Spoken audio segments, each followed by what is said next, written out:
कोहाट में कौमी असम्बली की एक और सूबाई असम्बली की 3 नशिस्तों के लिए इंतखाबात में सख्त मुकाबला मुतवक्का है। मुख्तलिफ जमातों के उम्मीदवारों और आजाद कैंडिडेट ने 8 फरवरी के मलाखड़े के लिए लंगोट कस लिए। मजीद जानते अब्दुल बासित की इस रिपोर्ट में। 8 फरवरी के आम इंतखाबात के लिए पूरे मुल्क की तरह कोहाट में भी मैदान सज गया है। कौमी असम्बली की वाहिद नशिस्त NA-35 में मुस्लिम लीग के अब्बास अफरीदी, GOI के गौहर सैफुल्ला, आजाद उम्मीदवार साबिक MNA शहरियार अफरीदी और आजाद उम्मीदवार मोहम्मद हयात अफरीदी के माबैन कांटेदार मुकाबला मुतवक्के है।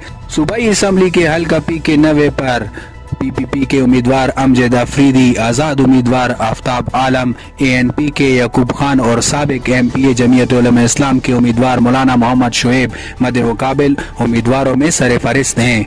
अगर बात की जाए हल्का P के 91 की तो यहाँ पर जमीयत के उम्मीदवार डॉक्टर इकबाल फना, आजाद उम्मीदवार दाऊद अफरीदी और PMLN के अब्बास अफरीदी का आपस में सख्त मुकाबला मुतवक्के है। शहरी हल्के P के 92 पर जमीयत उलमा इस्लाम के उम्मीदवार जौहर सैफुल्ला खान, आजाद उम्मीदवार शफीउल्लाह जान, PPP के डॉक्टर जुल्फिकार अली और PTI पार्लियामेंटेरियन के ज़ियाउल्लाह खान बंगश के माबैन टाकरे का मुकाबला देखने को मिलेगा। इस सिलसिले में जिला भर के वोटर्स पुरजोश हैं। तमाम उम्मीदवार जल्द से जुलूस, कार्नर मीटिंग्स और रैलियों में मसरूफ हैं और उम्मीद है कि 8 फरवरी को कोहाट की आवाम आइंदा 5 साल के लिए अपनी सियासी क़यादत का फैसला करेंगे। अब्दुल बासित, राज न्यूज़।